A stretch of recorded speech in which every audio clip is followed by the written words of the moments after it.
الحمد لله وكفى وسلام على حبيبه المصطفى أما بعد فأعوذ بالله من الشيطان الرجيم بسم الله الرحمن الرحيم ومن يعظم شعائر الله فإنها من تقوى القلوب صدق الله مولانا العظيم۔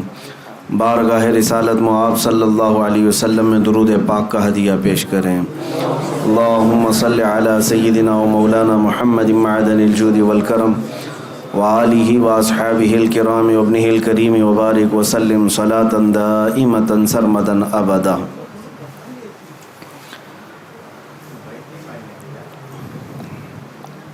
عزیزان گرامی وقار، اللہ عز و جل کا بے پایاں کرم و احسان عظیم ہے کہ اس نے اپنے دیار پاک میں ہم جیسے نکموں کو بلایا۔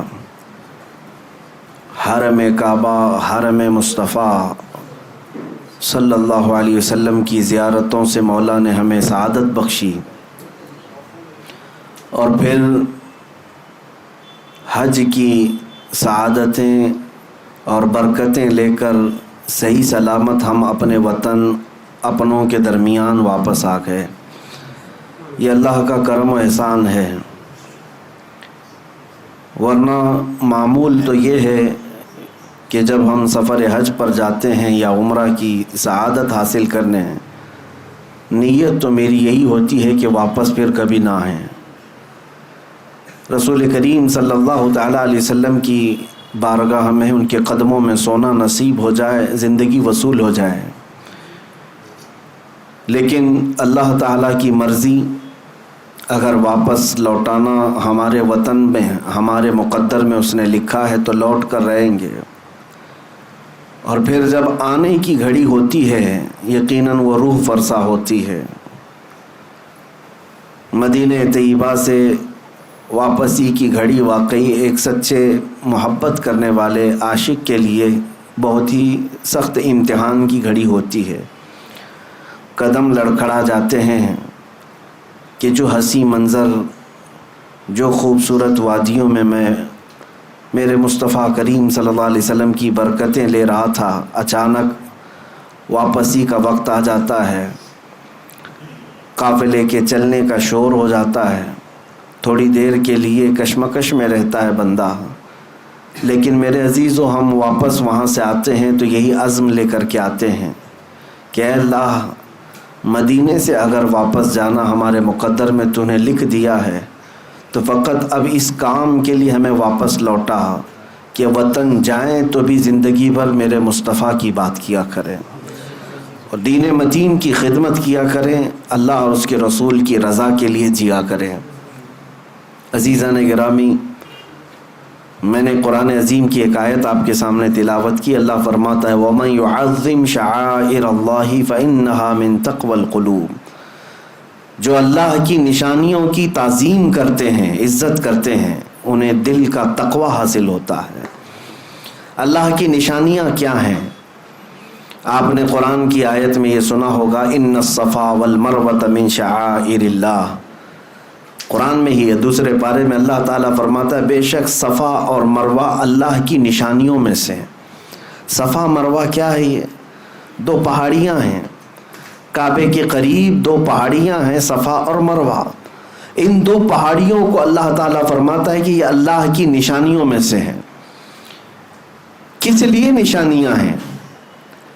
اور قرآن میں چوتھے پارے میں آپ پڑھیں گے، اللہ تعالیٰ فرماتا ہے ان اول بیت وضع للناس للذی ببکۃ مبارکا وہدی للعالمین فیہ آیات بینات مقام ابراہیم۔ اللہ فرماتا ہے سب سے پہلے اس روئے زمین پر جو گھر بنا ہے وہ خانہ کعبہ ہے، جو مکہ میں بنا ہے۔ کس لیے؟ کہ وہ پوری دنیا کے لیے ہدایت کا ذریعہ بنے اور برکت کا ذریعہ بنے، اور اللہ فرماتا ہے اس میں کھلی ہوئی نشانیاں ہیں۔ خانہ کعبہ کو اللہ فرماتا ہے اس میں کھلی ہوئی نشانیاں ہیں۔ صفا اور مروہ کو کہتا ہے رب تعالیٰ کہ یہ اللہ کی نشانیاں ہیں۔ کیوں میرے عزیزو؟ یہاں پر کچھ باتیں مجھے عرض کرنی ہے سفر حج سے لوٹنے کے بعد۔ اگر کوئی حاجی یہ عقیدہ لے کر کے آتا ہے تو میں سمجھتا ہوں اس کا حج اللہ تعالیٰ قبول کر لے گا۔ کیا چیز؟ بہت سارے جاتے ہیں اور بھیڑ بھاڑ کو دیکھتے ہیں، لاکھوں لوگ اس طرف پڑھ رہے ہیں، لاکھوں لوگ یہ کر رہے ہیں، لاکھوں لوگ وہ کر رہے ہیں۔ ایک بات یاد رکھیں، اسلام بھیڑ سے نہیں چلتا، اسلام آتھینٹک چیزوں پر چلتا ہے، اس کی جڑیں مضبوط ہیں، یہ حقانیت کی بنیاد پر چلتا ہے۔ میں جو بات عرض کر رہا ہوں وہ یہ ہے کہ صفا اور مروہ دو چھوٹی پہاڑیاں ہیں، اب تو ان کی اونچائیاں سب ختم کر دی گئیں، تھوڑی تھوڑی سی نشانیاں باقی رکھا ہے ایک سعودی گورنمنٹ نے، باقی سب تو مٹا دیا۔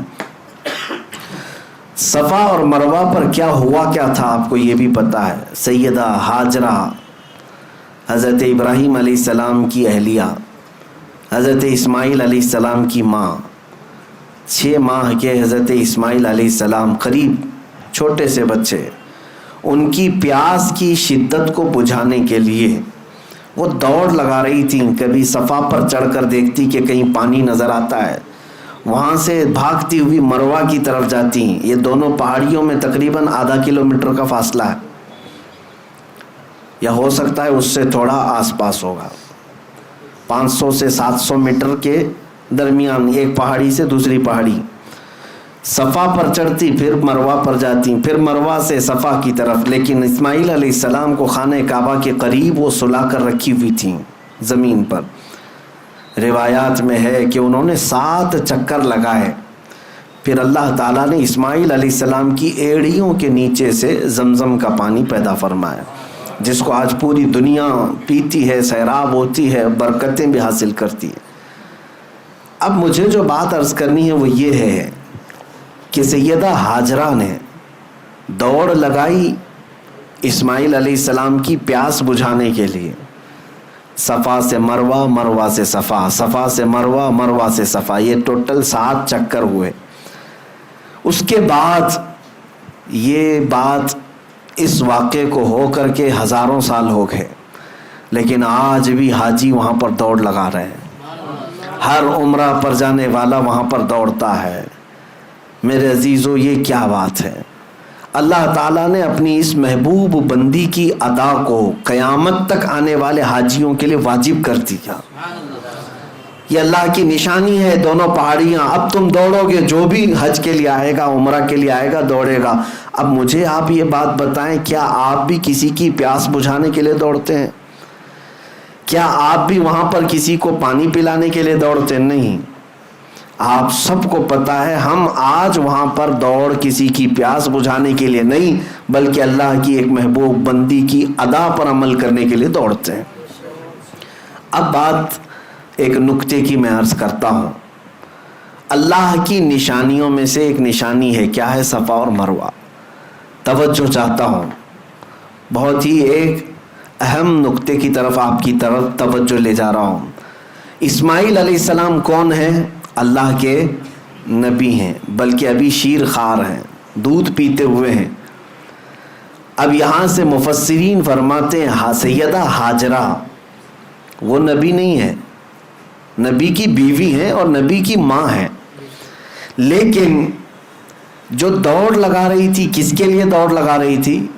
اسماعیل علیہ السلام کے لیے۔ مفسرین فرماتے ہیں ایک نبی کی پیاس کے لیے اگر کوئی دوڑے تو اللہ اس کو نشانی بنا دیتا ہے۔ ایک نبی کی پیاس کے لیے اگر کوئی دوڑے، اللہ اس کو نشانی بنا دیتا ہے۔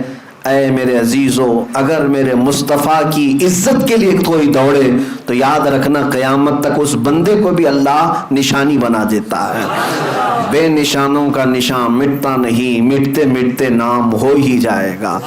آج بر صغیر بلکہ عالم اسلام میں اگر ایک عبقری شخصیت امام اہل سنت فاضل بریلوی امام احمد رضا خان رحمت اللہ تعالیٰ علیہ کو پوری دنیا جانتی ہے اور پہچانتی ہے تو اسی بنیاد پر کہ ایک نبی کی عزت اور اس کے پہرے داری کے لیے زندگی وقف کر دیا تھا، اور اللہ نے ان کی زندگی کو آج سارے لوگوں کے لیے نشانی بنا دیا۔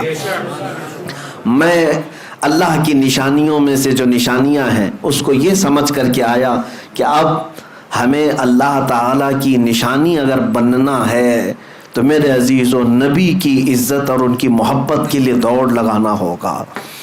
وہاں پر بہت ساری چیزیں ہیں، لیکن ایک محب رسول جاتا ہے تو اپنے حبیب کی خوشبوئیں وہاں ڈھونڈتا ہے۔ بعض بدبخت جاتے ہیں، وہ کہتے ہیں کہ یہاں پر اب مصطفیٰ کریم صلی اللہ تعالیٰ علیہ وسلم کا نام لینے کی بھی ضرورت نہیں، نعوذ باللہ من ذالک۔ کئی ایسوں سے میری ملاقات بھی ہوئی، وہ کہتے ہیں کہ وہ آئے تھے اور اپنا پیغام دی اور چلے گئے، وہ اتنے امپورٹنٹ نہیں ہے، قرآن امپورٹنٹ ہے، کعبہ امپورٹنٹ ہے۔ آپ آئے ہیں یہاں پر تو کعبے کا طواف کیجئے، قرآن کی تلاوت کیجئے۔ نبی نبی کیا کہتے ہیں، یہ ان کی مت ماری گئی ہے۔ میں نے ان سے کہا کہ نبی اہم نہیں ہے، ایک وہیں کے مقامی رہنے والا برسوں سے رہتا ہے، وہ کہہ رہا تھا کہ نہیں وہ اہم نہیں ہے، قرآن اہم ہے، کعبہ اہم ہے۔ میں نے کہا احمق کو دیکھو، اگر نبی اہم نہیں ہے تو ایک غیر اہم شخص اگر قرآن لا کے دیا ہے تو قرآن کیسے اہم ہو گیا؟ اگر وہ اہم نہیں ہے تو غیر اہم آدمی اگر کوئی کتاب کے بارے میں کہہ رہا ہے یہ اللہ کی کتاب، تو نے مان کیسے لیا کہ یہ اللہ کی کتاب ہے؟ پہلے تجھے یہ تسلیم کرنا پڑے گا جو قرآن لایا ہے وہ سب سے اہم ہے، جس نے کعبہ کی عظمت بتائی وہ سب سے اہم ہے۔ اگر وہ عظمت نہ بتاتا تو ہمیں کیا پتا، اگر وہ قرآن کے اوراق ہمارے سامنے تلاوت نہ کرتا تو ہمیں قرآن کیا پتا۔ اس لیے میرے عزیزو، ہمارا معاملہ تو یہی ہے جو امام اہل سنت فاضل بریلوی نے فرمایا ہے کہ طیبہ نہ صحیح افضل، مکہ ہی بڑا زاہد، ہم عشق کے بندے ہیں کیوں بات بڑھائی ہے۔ اعلیٰ حضرت فرماتے ہیں کہ اے لوگو، تم نے تو ابھی نبی پاک صلی اللہ علیہ وسلم کی عظمت کو دیکھا ہی کیا ہے؟ اگر دیکھنا ہے تو آؤ خانے کعبہ کے پاس اور کعبے کو توجہ سے دیکھو تو پتہ چلے گا، غور سے سن تو رضا کعبے سے آتی ہے صدا، میری آنکھوں سے میرے پیارے کا روزہ دیکھو، حاجیو آؤ شہنشاہ کا روزہ دیکھو، کعبہ تو دیکھ چکے کعبے کا کعبہ دیکھو۔ عزیزان گرامی وقار، وہاں پر ہم نے حضور پاک صلی اللہ تعالیٰ علیہ وسلم کی نشانیاں اور حضور کی خوشبوئیں ڈھونڈنے کی کوششیں کی ہیں۔ توجہ چاہتا ہوں، صفا اور مروہ کو اللہ تعالیٰ نے کیا فرمایا؟ اللہ کی نشانیاں ہیں۔ توجہ ہے میری طرف؟ میں کچھ چیزیں سمجھا کر کے جاؤں گا، اللہ جلد آپ کو حج نصیب فرمائے اور خانہ کعبہ اور مدینہ طیبہ کی حاضری ہو تو میری یہ باتیں آپ کے کانوں میں گونجتی رہیں کہ دیکھنا ہے تو ہمیں کیا دیکھنا چاہیے۔ صفا مروہ ضرور دیکھیں، لیکن یاد ضرور کریں کہ نبی کے لیے دوڑ لگانے کی وجہ سے 3000 سال بھی گزر جائیں تو وہ پرانا نہیں ہوتا، نہ حضرت ہاجرہ کی یاد پرانی ہوتی ہے۔ اب میں آگے اور ایک بات عرض کرتا ہوں، اللہ تعالیٰ فرماتا ہے وَاتَّخِذُوا مِن مَّقَامِ إِبْرَاهِيمَ مُصَلًّى۔ کعبے کے سامنے آج بھی گولڈن کلر کا ایک چھوٹا سا مینار دیکھتے ہوں گے جس کو مقام ابراہیم کہتے ہیں۔ مقام ابراہیم کیا ہے؟ اس میں ایک پتھر رکھا ہوا ہے جس پہ حضرت ابراہیم علیہ السلام کے دونوں پیروں کے صاف نشان ہیں، صاف نشانیاں ہیں۔ وہ پتھر آج بھی محفوظ ہے، اور قرآن میں اللہ فرماتا ہے مقام ابراہیم کو اپنی نماز کی جگہ بنا لو۔ جو بھی حاجی، جو بھی ایک معتمر عمرہ کرتا ہے، طواف کے بعد مقام ابراہیم کے پاس آ کر کے 2 رکعت ضرور پڑھتا ہے۔ وہاں پر 2 رکعت پڑھنے کا حکم ہے۔ کعبہ سامنے ہے لیکن اللہ فرما رہا ہے مقام ابراہیم کے پاس، مقام ابراہیم کے پاس پڑھو 2 رکعت۔ قرآن کی آیت میں بتا رہا ہوں وَاتَّخِذُوا مِن مَّقَامِ إِبْرَاهِيمَ مُصَلًّى، اپنی نماز کی جگہ بناؤ مقام ابراہیم کو۔ اب ہم نے محسوس کیا، تحقیق کیا تو سارے لوگوں کی زبان پر ایک ہی بات جاری، اور وہاں پر بھی جا کر کے آپ پوچھیں گے، کچھ لوگ اس کے ارد گرد کھڑے بھی رہتے ہیں محافظ کی حیثیت سے، کچھ پولیس والے اور کچھ لال دوپٹے والے۔ وہ لوگ جب بھی آپ سوال کریں گے تو یہی کہیں گے کہ یہ پتھر ہے جس پر کھڑے ہو کر کے ابراہیم علیہ السلام نے کعبے کی تعمیر کی. اور ظاہر سی بات حقیقت ہے, تاریخ بھی ہے. وہ پتھر کی ایک تاریخ یہ ہے کہ ابراہیم علیہ السلام اس پتھر پر کھڑے ہو کر کعبے کی دیواریں بلند کرتے تھے. دیوار جتنی بلند ہوتی تھی پتھر بھی اونچا ہو جاتا تھا. جب ابراہیم علیہ السلام کو اترنا ہوتا تو پتھر چھوٹا ہو جاتا تھا. وہ فلیکسیبل سیڑھی کی طرح تھا, خود اونچا ہوتا تھا اور خود نیچے ہو جاتا تھا. اب یہ پتھر ابراہیم علیہ السلام کی خانہ کعبہ کی تعمیر کرنے کی نشانیوں میں سے ایک نشانی رکھی گئی ہے, محفوظ ہے. تو میں آپ سے پوچھتا ہوں, کیا وہ پتھر اتنا افضل اسی لیے ہے کہ اس پر کھڑے ہو کر ابراہیم علیہ السلام نے کعبے کی تعمیر کی؟ میرے عزیزوں, مشہور تو یہی ہے, لیکن عشق والوں کی زبان سے پوچھیں تو ان کی تحقیق میں ایک اور باب کا اضافہ بھی ہوتا ہے.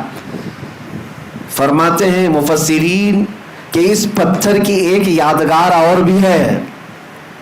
صرف کعبے کی تعمیر نہیں ہوئی اس پتھر پر کھڑے ہو کر, بلکہ جب خانہ کعبہ کی تعمیر مکمل ہوئی تو اس پتھر پر کھڑے ہو کر ابراہیم علیہ السلام نے ایک دعا کی تھی, ربنا وبعث فیہم رسولا من انفسہم یتلو علیہم آیاتہ ویزکیہم ویعلمہم الکتاب والحکمہ انک انت العزیز ویعلمہم الکتاب والحکمۃ ویزکیہم انک انت العزیز الحکیم. ابراہیم علیہ السلام نے اس پتھر پر کھڑے ہو کر یہ دعا کی تھی, اے ہمارے رب, یہاں پر بسنے والوں میں سے ایک رسول پیدا فرما, ایک رسول پیدا فرما جو لوگوں کے دلوں کو صاف کرتا ہو اور کتاب و حکمت کی انہیں تعلیم دیتا ہو.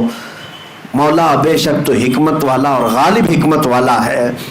ابراہیم علیہ السلام نے اس پتھر پر کھڑے ہو کر کے دعا کیا کی تھی, اے اللہ ایک رسول پیدا فرما. اب میں آپ کو بتاتا ہوں, پوری تاریخ میں ابراہیم علیہ السلام سے لے کر آج تک تقریباً 4000 سال کے عرصے میں مکہ میں سوائے میرے مصطفیٰ کے کوئی اور رسول نہیں پیدا ہوا, کوئی اور رسول نہیں آئے.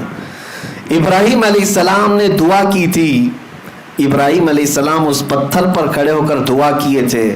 آپ کی دعا کے نتیجے میں تقریباً 2000 سال کے بعد یا 1500 سال کے بعد اگر اس مکے میں کوئی جلوہ فگن ہوا تو وہ آمنہ کا لال پیدا ہوا, تاجدار کونین رحمت عالم مصطفیٰ کریم صلی اللہ علیہ وسلم اس مکہ میں تشریف لائے.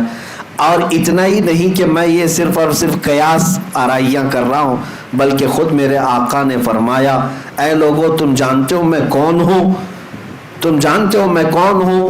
اور لوگوں سے کہا, سنو, عیسیٰ علیہ السلام جس کی بشارت دیتے تھے اور ابراہیم علیہ السلام جس کے لیے دعا کرتے تھے, میں وہی رسول ہوں. تو اب میں آپ کے ذہن کو قریب کرتا ہوں, اس پتھر کی عظمت کا معاملہ اب اور بدل گیا. کہا گیا, مفسرین فرماتے یہ پتھر اس لیے بھی افضل ہو گیا کہ اس پتھر پر کھڑے ہو کر ابراہیم علیہ السلام نے ہمارے رسول کو مانگا تھا, ہمارے رسول کے پیدا ہونے کی دعا کی تھی, اور اللہ تعالیٰ نے ابراہیم علیہ السلام کی دعا قبول بھی کی, اور اللہ کریم نے ابراہیم علیہ السلام کی اولاد میں ہی میرے نبی کو پیدا فرمایا. میرے عزیزو, مکہ مکرمہ میں جائیں تو جگہ جگہ عبادات ہیں, ریاضات ہیں, جگہیں تو سب عبادت کی ہیں, لیکن اگر سچا عاشق ہو تو وہ اپنے نبی کی خوشبوئیں وہاں ڈھونڈتا رہتا ہے. خانہ کعبہ صرف 4 کونے والی ایک عمارت کا نام نہیں ہے, اس کی عظمت بتاتی ہے کہ اس کو آلائشوں سے پاک کرنے والا میرا مصطفیٰ ہے, نبی کریم صلی اللہ تعالیٰ علیہ وسلم کی ذات کریمہ ہے. آپ کو یہ بھی میں بتاؤں, خانہ کعبہ کے پاس طواف کرنے کے بھی جو انداز ہیں وہ بھی آج ایک الگ انداز رکھتے ہیں.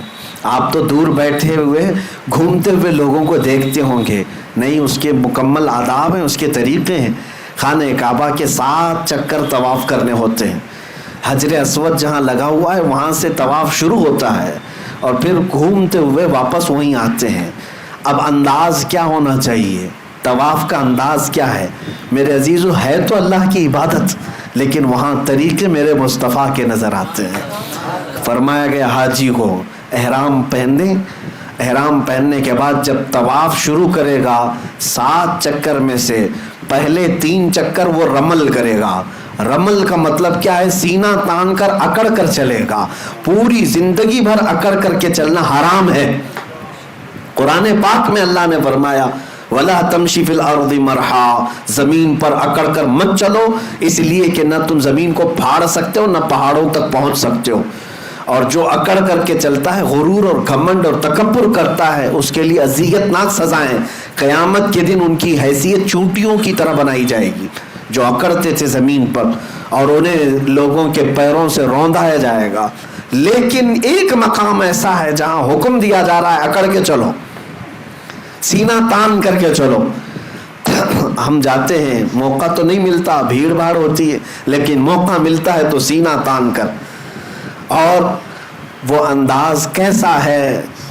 وہ انداز پہلوانوں کا انداز ہوتا ہے، پہلوانوں کا انداز. باقی دوسری جگہوں پر پہلوانی دکھانے کے لیے بھی تمہیں اکڑنے کی اجازت نہیں، لیکن وہاں پر حکم ہے کہ سینہ تان کر کے چلو، رمل کرو. یہ اس کا پس منظر کیا ہے؟ اس کا بیک گراؤنڈ کیا ہے؟ میرے عزیزو، خانہ کعبہ کے پاس طواف تو پہلے نارمل ہی ہوتا تھا، لیکن آپ کو میں بتاؤں رسول پاک صلی اللہ تعالیٰ علیہ وسلم کے ساتھ جو اذیتیں مکہ والوں نے کی ہیں، جو تکلیفیں مشقتیں مکہ والوں نے حضور کی ذات پر ڈالی ہیں، شاید ہی تاریخ میں آپ کو ایسا نہ ملے.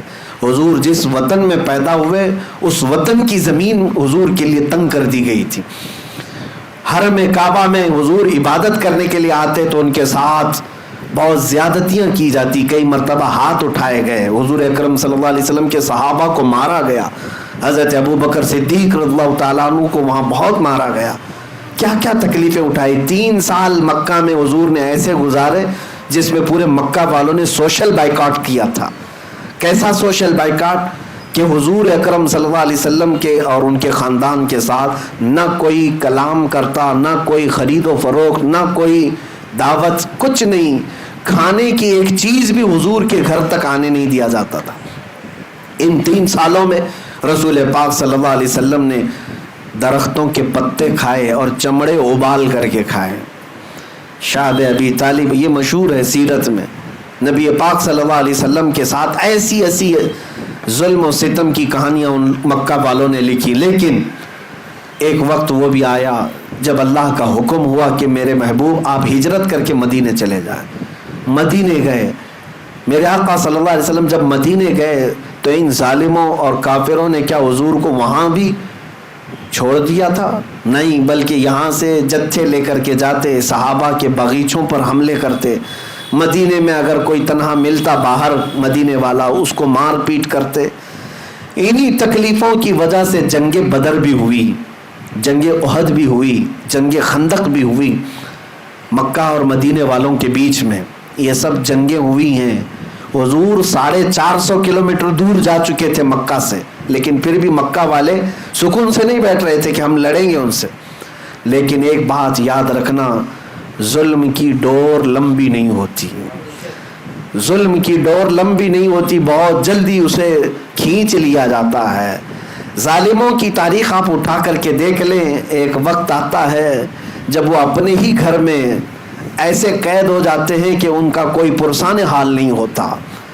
آج بھی جو ظلم ہو رہا ہے، مجھے امید یہی ہے انشاءاللہ وہ وقت قریب ہے جب رب تبارک و تعالیٰ اپنی رسی کھینچے گا تو یہ اپنے ہی گھر میں بے آب و دانہ اور بغیر کسی پرسان حال کے دم توڑنے پر مجبور ہو جائیں گے.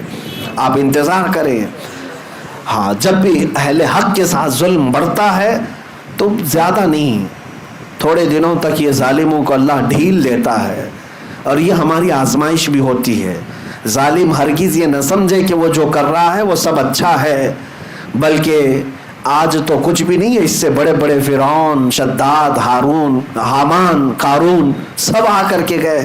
ان کے پاس مال بھی تھا، تخت بھی تھا، تاج بھی تھا، سب تھا، لیکن اپنے ظلم کی وجہ سے وہ باقی نہیں رہے. میرے عزیزوں، 6 سال گزرے ہجرت کے.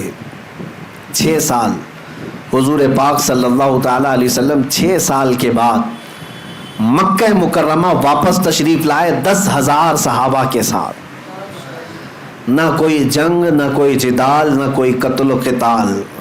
حضور پاک صلی اللہ تعالیٰ علیہ وسلم کے ساتھ 10,000 صحابہ تھے. مکہ فتح ہو چکا تھا.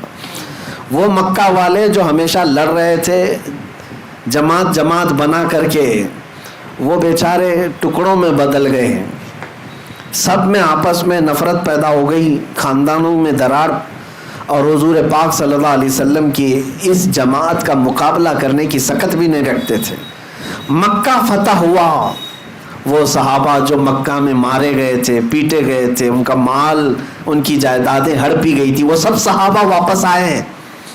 سوچیں آپ، تصور میں جائیں، جن صحابہ کو گھر بار سب چھوڑ کر کے مدینے جانا پڑا تھا، آج 6 سال کے بعد جب وہ واپس آئے، ان کے ساتھ کتنی خوشیاں تھی جانتے؟ ایک تو اپنا وطن، ایک تو اپنا آبائی گھر مل رہا ہے، اپنی وہی پہچانی ہوئی زمین، اس پر پلس یہ ہے کہ خانہ کعبہ آج کھلا ہوا مل رہا ہے. جہاں پر آنے پہ ان پر پابندی تھی، آج ان کے ہاتھوں میں ہے. اذان یہ دے سکتے ہیں، نماز یہ پڑھ سکتے ہیں. کتنی خوشیوں کا وقت ہوگا. یہ وہ وقت تھا فتح مکہ کا، جب رسول کریم صلی اللہ علیہ وسلم کے یہ صحابہ 10,000 کی تعداد میں تھے، خانہ کعبہ کے اندر داخل ہوئے. صحابہ کی کیفیت ہی الگ تھی. وہ وجد میں تھے، کوئی دیواریں چومتا، کوئی مٹی اٹھا کر چومتا تھا کہ مجھے اللہ تعالیٰ نے میری نعمت واپس عطا کی. انہی میں سے کچھ صحابہ ایسے تھے جب ان کافروں اور مشرکوں کو دیکھ رہے تھے جو ہتھکڑیوں میں تھے، آج مجبور تھے، تو ان کے سامنے سینہ تان کر کے طواف کرنے لگ گئے، اکڑ کر کے طواف کرنے لگے. طواف تو ہو ہی رہا تھا، حضرت عمر فاروق رضی اللہ تعالیٰ عنہ بیچ میں آ گئے. اس صحابی کے، حضرت سعد اور ایک صحابی تھے، کہا کہ یہ کس انداز سے چل رہے ہو تم؟ حضرت عمر آ کر روکنے لگے، یہ کس انداز سے آج تم چل رہے ہو؟ یہ طواف کا طریقہ ہے.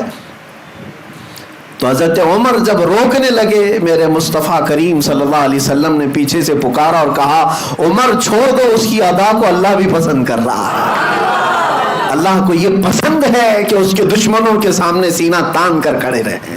اللہ کو یہ پسند ہے. اللہ تعالی ہمیں ہمیشہ دشمنوں کے سامنے اسی طرح سے زندہ رکھے. میرے عزیزو، اپنوں کے لیے ہم سینہ تان کر نہیں کھڑے ہوں گے، اپنوں کے لیے کبھی اکڑ و غرور نہ ہو، لیکن اللہ سے دعا یہی کریں کہ اس کے دشمنوں اور اس کے حبیب کے دشمنوں کے سامنے ہمیشہ ہمارا سینہ چوڑا رہے، ہمیشہ ہم سینہ تان کر کے کھڑے رہیں. میرے عزیزو، طواف میں جب رمل کرتے ہیں 3 چکر، تب ہمیں یہ بات یاد آتی ہے کہ سب کچھ ختم نہیں ہوا. طواف کرنے والے حاجی کو بھی ہر بار طواف کرنے کے بعد اللہ تعالیٰ یہ درس دینا چاہتا ہے، یا اللہ تعالیٰ یہ درس دے رہا ہے کہ اے حاجی دیکھ، آج یہاں تیرے کوئی دشمن نہیں ہے جو تو سینہ تان کر چل رہا ہے. مکہ میں کون دشمن ہے تمہارے؟ وہاں پر طواف کے دوران کون دشمن تمہیں دیکھ رہا ہے؟ کوئی نہیں ہے. لیکن تجھے یہ درس دیا جا رہا ہے، بننا ہے اس طرح چل کر کے تو غلام مصطفیٰ بن جیسے صحابہ تھے. ان کی ادائیں تو دیکھ کہ میرے حبیب کے جو غلام چلتے تھے تو وہ کس کے لیے سینہ تانتے تھے؟ وہ رسول اللہ کے دشمنوں کے لیے اور اللہ کے دشمنوں کے لیے. میرے عزیزوں، میں نے سفر میں اس بات کی پوری کوشش کی ہے کہ جو بھی عبادت ہو وہاں میرے مصطفیٰ کی خوشبو تلاش کرو. نیت یہی تھی کہ جاؤں حج پر تو اللہ تبارک و تعالی ہر جگہ میرے مصطفیٰ کی یاد ہمارے سینے میں ہمیشہ رکھے. اور اللہ کا فضل اور کرم ایسا ہوا میں جتنا بھی شکر کروں کم ہے. میں آپ کو بتاؤں ہم جو حج کے لیے اس سال گئے تھے، اس سال کی بات کر رہا ہوں، بدھ کے دن مینا جانا ہوتا ہے. اس سال ہم جو گئے بدھ کے دن مینا گئے. جمعرات کے دن، بدھ کی رات ختم ہو گئی تھی، جمعرات کو ہم مینا میں قیام کیے. 5 وقت کی نمازیں جمعرات کے دن مینا میں نماز پڑھنی تھی. توجہ چاہ رہا ہوں، جمعرات کو ہم کہاں گئے؟ مینا میں 5 وقت کی نمازیں پڑھے. اور جمعہ کو ہم عرفات کے میدان میں تھے. عرفات کے میدان میں جمعہ کے دن ظہر اور عصر ملا کر کے پڑھی جاتی ہے، اور پھر سورج غروب ہونے کے بعد جمعہ کی جو رات آتی ہے یعنی سنیچر کی رات، وہ مزدلفہ میں قیام کیے، اور اس کے بعد سنیچر کی جو صبح تھی اس دن کنکریاں مارنے ہوتا ہے بڑے شیطان کو، ایک ہی شیطان کو 7 کنکریاں سنیچر کے دن مارے، اور اس کے بعد سنیچر کے دن ہی قربانی کیا، سنیچر کے دن ہی ہم نے اپنے بال منڈائے، اور سنیچر کے دن ہی خانہ کعبہ کا طواف کیا۔ آپ کو میں بتاؤں، جمعرات کے دن مینا میں، جمعہ کے دن عرفات میں، اور سنیچر کے دن یہ سارے ارکان ہوئے۔ حدیثیں اٹھا کر کے میں پڑھ رہا تھا حضور پاک صلی اللہ علیہ وسلم کا حج کیسا تھا۔ میرے آقا صلی اللہ تعالیٰ علیہ وسلم نے اپنا جو آخری حج فرمایا، صحابہ روایت کرتے ہیں کہ اللہ کے نبی کا جو آخری حج تھا حضور پاک جمعرات کے دن مینا میں موجود تھے، اور جمعہ کے دن میرے آقا عرفات کے میدان میں تھے، اور وہ آخری خطبہ جو حضور نے عطا فرمایا پوری امت کے لیے وہ عرفات کے میدان میں جمعہ کے دن تھا۔ اور جمعہ کے دن سورج غروب ہوتے ہی جو سنیچر کی رات آتی ہے، میرے آقا نے مزدلفہ کی طرف کوچ فرمایا، مزدلفہ میں رات گزاری، اور جب سنیچر کی صبح ہوئی حضور پاک نے کنکریاں ماری اس شیطان کو، رجیم کو، اور سنیچر کے دن ہی میرے آقا نے قربانی بھی فرمایا، بال بھی حلق فرمائے، اور سنیچر کے دن ہی خانہ کعبہ کا طواف بھی فرمایا۔ میرے عزیزو، اس حج کو حج اکبر ہی کہتے ہیں، عام زبان میں حج اکبر ہی کہتے ہیں۔ میں اس بات پر رشک کرتا ہوں کہ مولا کریم ہمیں اس سال تو نے جو حج ادا کیا وہ میرے مصطفیٰ کی سنت پہ عمل کا بھی موقع عطا فرما۔ حج تو حج ہے، کسی بھی دن کریں، جب بھی وہ حج آئے، حج کا دن جب بھی آئے، لیکن جب یہ میچ ہو جائے تو عاشقوں کی بات ہی کچھ اور ہوتی ہے۔ وہ دن جب آتے ہیں تو یاد آتی ہے کہ آج بھی جمعہ ہے، آج عرفات کا دن ہے، اور آج ہی کا وہ دن تھا جب میرے مصطفیٰ عرفات کے میدان سے خطبہ دے رہے تھے۔ میرے عزیز و حج اللہ کی عبادت ضرور ہے، لیکن میرے مصطفیٰ کی یادوں میں بسی ہوئی ہے، حضور کی یادوں میں اور خوشبوؤں میں بسا ہوا وہاں پر ماحول ہے۔ بہرحال یہ ارکان ادا کرنے کے بعد یقیناً سعادتیں اگر اور قبولیت کی سندیں اگر کہیں ملتی ہیں تو گنبد خضرا کی چھاؤں میں ملتی ہیں۔ یقیناً ایک حاجی جب رخت سفر باندھتا ہے طیبہ کی طرف، حرم کعبہ کی زیارتیں مکمل ہونے کے بعد عجیب سی کیفیت ہوتی ہے، عجیب سی کیفیت ہوتی ہے۔ جب وہ نکلتا ہے تو وجد میں ہوتا ہے، خوشیاں منا رہا ہوتا ہے، اور جس کے دل میں میرے آقا کی بارگاہ میں پہنچنے کی آس لگی رہتی ہے وہ منٹ منٹ گنتا رہتا ہے، ہر گھنٹے پوچھتا رہتا ہے ابھی مدینہ کتنا باقی ہے، ابھی کتنا باقی ہے۔ بسوں میں بیٹھے ہوئے حاجی کلومیٹر کے بورڈ کو دیکھتے رہتے ہیں، ابھی مدینہ 200 کلومیٹر باقی رہ گیا، 150 باقی رہ گیا، 100 باقی رہ گیا۔ کم از کم 6 گھنٹے یا 7 گھنٹے سفر کے بعد بسوں میں حاجی جب مدینے کی سرحدوں میں پہنچتے ہیں، اگر شام کا وقت ہوتا ہے تو بولنے کی ضرورت ہی نہیں ہوتی حاجیوں کو، بلکہ پورے مدینے کی طرف نظر کرتے ہیں تو صرف روشنی ہی روشنی ہوتی ہے، صرف لائٹ ہی لائٹ نظر آتی ہے۔ لیکن اس میں بھی میں نے محسوس کیا ہے کسی حاجی کو یہ بولنے کی ضرورت نہیں پیش آتی کہ حضور کی مسجد کدھر ہے، بلکہ ان ہزاروں لاکھوں لائٹوں میں بھی حاجی آسانی سے پہچان لیتا ہے میرے مصطفیٰ کی مسجد نبوی نظر آ رہی ہے۔ تقریباً وہ ابھی 10-12 کلومیٹر دور ہی ہوتا ہے، لیکن اسے مینار نظر آتے ہیں اور وہ پہچان لیتا ہے۔ میں نے کئی حاجیوں کو محسوس کیا ہے جو زندگی میں پہلی مرتبہ جا رہے ہیں، پہلی مرتبہ جا رہے ہیں، جنہوں نے کبھی مدینے کی وادیوں کو دیکھا نہیں، ان کو بھی آپ کچھ نہ بولیں، بس میں بیٹھے رہیں، تھوڑی ہی دیر کے بعد وہ وجد میں اچھلتا ہوا کہے گا مولانا وہ جو روشنی نظر آ رہی ہے کیا یہی مسجد نبوی نہیں ہے؟ ہم نے محسوس کیا کہ سچی غلامی ہو تو بڑی دور سے بھی نظر آتی ہے۔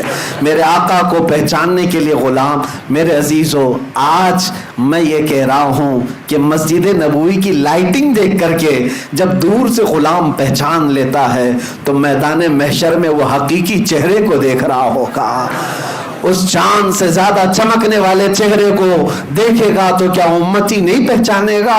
عزیزان گرامی وقار، ہم اسی آس میں جیتے ہیں کہ وہ آقا تشریف لائیں گے اور اپنے جلوہ جہاں آرا سے ہم سب کو مشرف کریں گے۔ مدینہ طیبہ کی حاضری یقیناً یہ ادب کی حاضری ہے۔ بارگاہ مصطفیٰ میں جب ہم حاضر ہوتے ہیں دو کیفیتیں ہوتی ہیں، ایک خوشی کی بھی اور ایک رکت کی بھی۔ خوشی کی کیفیت اس لیے کہ اب جہاں مجھے اپنی زندگی میں سب سے اخیر پہنچنا ہے وہاں میں پہنچ چکا ہوں، اس سے بڑی کوئی اور بارگاہ ہے؟ حضور اکرم صلی اللہ تعالیٰ علیہ وسلم کا مقام و مرتبہ اللہ کے بعد سب سے بڑا ہے، اور دنیا میں ہم اس جگہ پر جب پہنچ گئے ہیں تو خوشیوں کی انتہا نہیں ہوتی، لیکن ساتھ میں ایک رکت بھی طاری ہوتی ہے۔ کبھی ہم اپنی طرف بھی دیکھتے ہیں، کہاں یہ گندے قدم، کہاں یہ مقدس حرم، اور بڑھنے میں کبھی پیر بوجھل ہو جاتے ہیں، آنسو نکل آتے ہیں کہ کہیں میرے آقا صلی اللہ تعالیٰ علیہ وسلم کی نظر پڑے ہم پر تو نہ چہرہ دکھانے کے قابل ہے نہ جسم اس طرح قابل ہے۔ لیکن میرے عزیزو، انہی کشمکش میں ایک محب رسول جب باب السلام میں داخل ہو ہی جاتا ہے، ہزاروں کی بھیڑ میں لگی جاتا ہے، تو دل پر پھر یہ تسلی آتی ہے۔ کس بات کی تسلی آتی ہے؟ یہ سوچنے پر ہم مجبور ہوتے ہیں نہ کوئی عمل ہے سنانے کے قابل، نہ منہ ہے تمہارے دکھانے کے قابل، لگاتے ہیں اس کو بھی سینے سے آقا جو ہوتا نہیں منہ لگانے کے قابل۔ جب یہ بات یاد آتی ہے تو پھر حوصلہ ہو جاتا ہے کہ تجھ سے جو منہ چھپاؤں تو کروں کس کے سامنے یا رسول اللہ، آپ کے پاس نہ آؤں تو پھر کس کے پاس جاؤں؟ اس لیے کہ ہم نے بچپن سے یہی سنا ہے، بے ہنر و بے تمیز کس کو ہوئے ہیں عزیز، ایک تمہارے سوا تم پہ کروڑوں درود، گندے نکمے کمی مہنگے ہیں کوڑی کے تین، کون ہمیں پالتا تم پہ کروڑوں درود۔ نبی پاک صلی اللہ تعالیٰ علیہ وسلم کے دربار میں ہم حاضر ہوتے ہیں تو اسی آس کے ساتھ یاد رکھیں اعلیٰ حضرت کے اشعار بہت حوصلہ دیتے ہیں، بہت حوصلہ دیتے ہیں۔ کم از کم میں اپنے متعلق ضرور کہتا ہوں، بڑی حوصلہ مندی کی یہاں پر باتیں ملتی ہیں، پھر جب بارگاہ مصطفیٰ میں ہم پہنچتے ہیں وہ جالیوں کا سنہرا موقع، اللہ اکبر۔ چاہتا تو ہر حاجی یہی ہے کہ گھنٹوں یہیں کھڑا رہ جاؤں، بلکہ ہماری تمنا تو یہی ہوتی ہے کہ ہم یہیں گڑے رہ جائیں اور روح ہماری نکل جائے، لیکن تقاضۂ فطرت یہ ہے، ایک میرا ہی رحمت میں دعویٰ نہیں، شاہ کی ساری امت پہ لاکھوں سلام۔ لاکھوں لوگ وہاں پر منتظر ہیں میرے آقا کی ایک دید کے، ایک طلب کے۔ ہم سلام کر کے صرف آگے بڑھ ہی جاتے ہیں اور اس تمنا سے جھالیوں کے سامنے سے گزرتے ہیں کہ ضروری نہیں کہ یہاں کھڑے ہو کر کے ہی سنائیں تو سنیں گے۔ میرے آقا کا مقام تو یہ ہے کہ دور و نزدیک کے سننے والے وہ کان لالے کرامت پہ لاکھوں سلام۔ دروازے سے باہر آ جاتے ہیں، لیکن ہمیشہ ایسا ہی لگتا ہے کہ حضور پاک صلی اللہ تعالیٰ علیہ وسلم کے دربار میں پھر آئے ہیں۔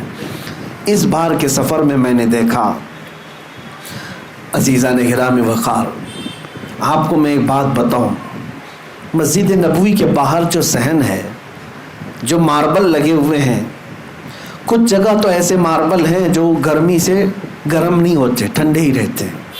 خصوصی قسم کے کچھ ماربل خانہ کعبہ کے طواف کے دوران جو مطاف ہے وہاں پر بھی لگے اور حضور کے روضے کے آس پاس، لیکن جو بڑا صحن ہے جس میں چھتریاں ہیں وہاں پر جو پتھر لگے ہیں وہ اتنی تیز گرم ہوتے ہیں، اتنی تیز کہ میں سمجھتا ہوں کہ اگر کسی ہانڈی میں چاول چڑھا دیں تو پک جائے گا۔ 50 ڈگری اس بار گرمی کی شدت تھی، میں نے جو محسوس کیا 49 ڈگری 50 ڈگری تک مدینے میں اس بار گرمی کی شدت پہنچی ہوئی تھی۔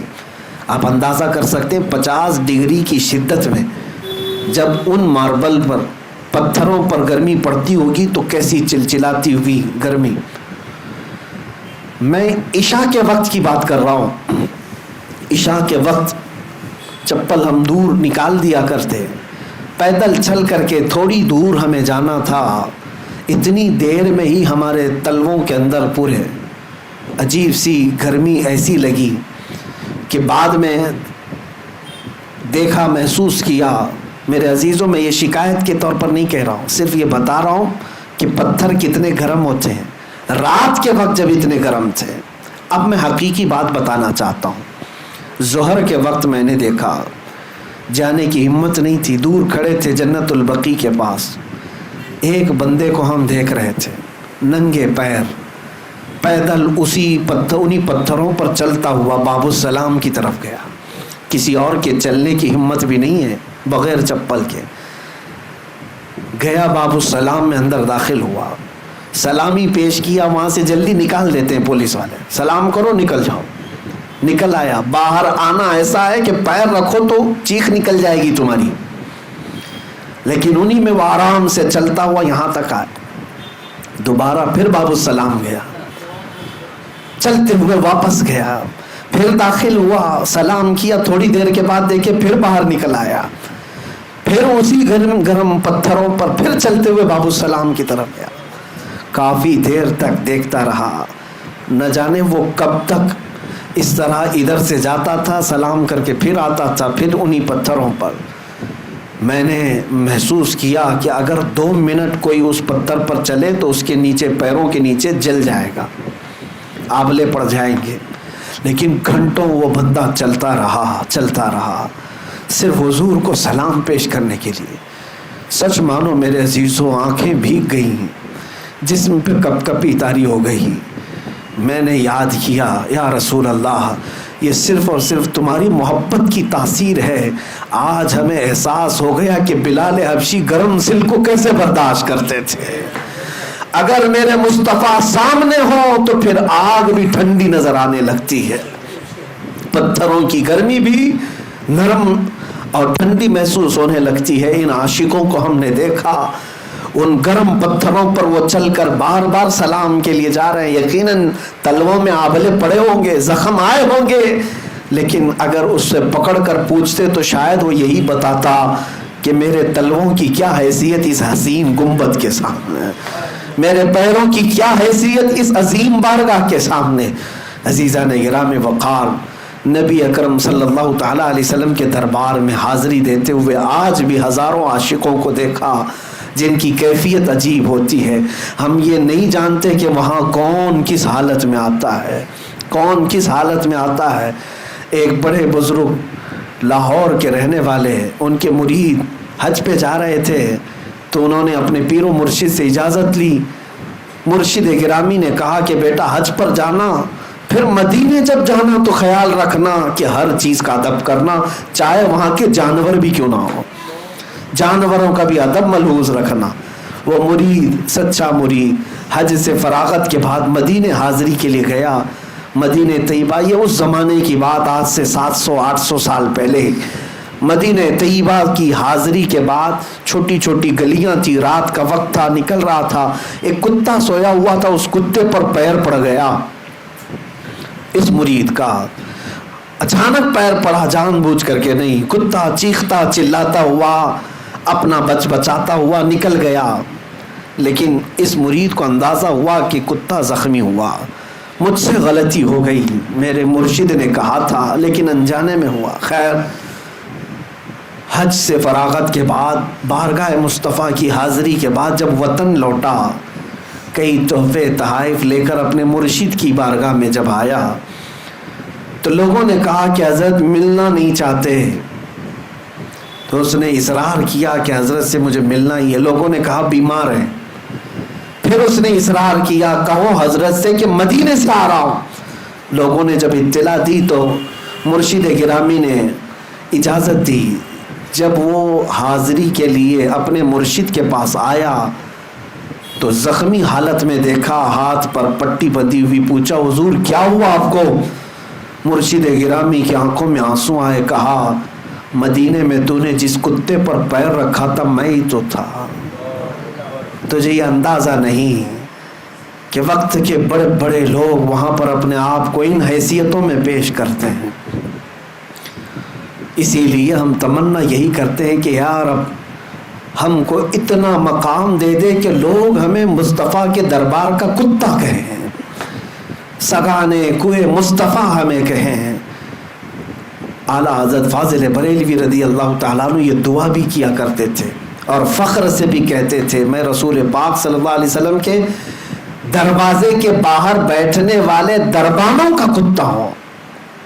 عزیزان گرامی، اس مقام بلند و بالا کی جتنی بھی میں تعریف کروں یا جتنا بیان کروں وہ بیان سے باہر ہے، اور آپ کو اندازہ ہے ہماری زندگی کا اب ایک ہی مقصد، آپ سب کا بھی یہی مقصد ہے کہ جئیں گے تو میرے مصطفیٰ کی عزت کے لیے جئیں گے۔ اگر ان کی عزت سلامت ہے تو سب کچھ سلامت ہے، اگر ان کی محبت ہمارے ساتھ باقی ہے تو سب کچھ باقی ہے، اور اگر یہ نکل گئی تو ہمارے پاس کچھ بھی نہیں ہے۔ اسی لیے بلے شاہ میاں رحمۃ اللہ علیہ فرمایا کرتے تھے، جس دل میں حضور کی محبت نہیں ہوتی اس دل میں کتے رہتے ہیں، دنیا کے کتے ہیں، خنزیر ہوا کرتے ہیں۔ اس دل کو کبھی بھی اس محبت سے خالی مت کرنا۔ آج کے بعد تمنا یہی رکھو، حاجی جائے یا حاجی آئے تمہاری آنکھیں بھیگ جانا چاہیے۔ اس لیے میں نہیں کہہ رہا کہ میری عزت کریں، اس لیے کہ اس عظیم مقام کو دیکھ کر کے آ رہا ہے جس پر جبرائیل امین کی پہرہ داری ہوا کرتی ہے، اس عظیم دربار سے یہ لوٹ کر کے آ رہا ہے جہاں پر صبح 70,000 فرشتے سلامی کے لیے آتے ہیں تو شام کو 70,000 فرشتے سلامی کے لیے آتے ہیں۔ وہ مقام جس کے متعلق فرمایا گیا ہے کہ وہ لحد جو مصطفیٰ کریم کے جسم سے لگی ہوئی مٹی ہے وہ عرش اعظم سے بھی افضل ہے، عرش اعظم سے بھی افضل ہے۔ نبی پاک صلی اللہ تعالیٰ علیہ وسلم کے دربار میں جینا میرے عزیزو یہ حقیقت میں جینا ہے۔ میں نے مرشد گرامی حضور تاج الشریعہ رحمۃ اللہ تعالیٰ علیہ کو یہ کہتے ہوئے بھی سنا ہے کہ وہ اپنے اشعار میں بھی یہ کہتے تھے، داغ فرقت طیبہ قلب مزمحل جاتا، کاش گنبد خضرا دیکھنے کو مل جاتا۔ انہی میں انہوں نے تمنا یہ کی ہے کہ اگر حضور کے دربار میں موت آ جائے تو اے لوگوں سمجھ لو حقیقت میں وہ زندگی مل گئی، زندگی مل گئی۔ یہاں کا جینا تو ہم دیکھ رہے ہیں، یہاں جی کر کے بھی موت کی طرح ہے، مردار کی طرح لوگ جیتے ہیں، لیکن جنت البقیع کو کئی مرتبہ دیکھو تمہاری پیاس نہیں بجھتی، وہ قبرستان ہے اور اس قبرستان کو کچھ بھی سجایا نہیں گیا، صرف اور صرف ریتیلی مٹی کا قبرستان ہے، قبروں کے صحیح نشان بھی نہیں ہے، لیکن میں گھنٹوں کھڑا رہا ہوں قبرستان میں۔ جنت البقیع سچ کہوں اللہ کی قسم میں کہتا ہوں بڑے بڑے محلات سے زیادہ مجھے وہ خوبصورت نظر آتا ہے۔ کیوں؟ اس لیے کہ وہاں لیٹا ہوا ہر کوئی قبر میں اگر کچھ دیکھ رہا ہوگا تو اس ہرے گنبد کو دیکھ رہا ہوگا، سامنے ہی گنبد خضرا ہے۔ جتنوں کو بھی وہاں لٹایا جاتا ہے میرے مصطفیٰ کے پڑوس میں لٹایا جاتا ہے۔ میرے عزیزوں بزرگوں نے فرمایا، ایک بندے نے سوال کیا تھا اپنے پیر و مرشد سے، حضور یہ تمنا کیوں کرتے ہیں کہ بزرگوں کے دیار میں ہمیں موت آ جائے، وہاں پر ہمارا دفن ہو جائے؟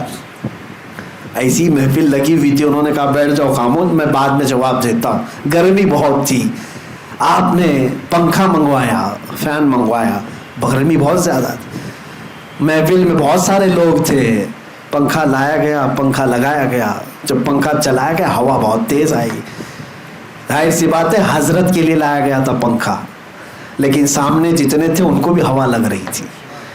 اس مرید سے حضرت نے کہا یہ پنکھا کس کے لیے ہے؟ کہا یہ آپ کے لیے۔ کہا ہوا تو تجھے بھی لگ رہی ہے۔ کہا اسی لیے ہم تمنا کرتے ہیں بزرگوں کے دربار میں دفن ہونے کی کہ رحمتیں ان پر برس رہی ہوتی ہیں، چھینٹے ہم پر بھی پڑ جائیں گے۔ اور جب دوسرے بزرگوں کی بات یہ ہے تو میرے مصطفیٰ کے دربار میں کتنی رحمتیں برس رہی ہوں گی، کتنی بارشیں ہو رہی ہوں گی۔ حضور کا دربار بھی ہے، صدیق اکبر بھی وہی ہیں، فاروق اعظم بھی وہی ہیں، عثمان غنی بھی اسی جنت البقیع میں ہیں، سیدہ کائنات فاطمہ الزہرا بھی اسی قبرستان میں ہیں، ماں عائشہ صدیقہ وہاں ہیں، حضور کی ساری ازواج مطہرات ہم سب کی مائیں وہاں پر ہیں، حضور کی پھوپھیاں وہاں پر ہیں، 10,000 کے قریب صحابہ وہاں وہاں پر موجود ہیں، 1,00,000 سے زیادہ تابعین اور اولیاء وہاں پر ہیں. اگر اس قبرستان میں کوئی دفن ہو گیا تو اس کے وارے نیارے ہیں. میرے عزیزوں کیا پوچھنا اس کے لیے، اس کے بارے نہیں آ رہے ہیں. اللہ کریم جب ہماری زندگی ختم ہونے کے قریب آئے تو ہم کو مدینے سے قریب کر دے، میرے مصطفیٰ کے دربار میں سلام پیش کرتے رہے، اور ادھر سے ملک الموت کی طرف سے روح قبض کرنے کا مولا حکم عطا فرمائے. دھوم سے مدینے میں جنازہ نکلے، میرے مصطفیٰ کے شہر کا کفن پہنے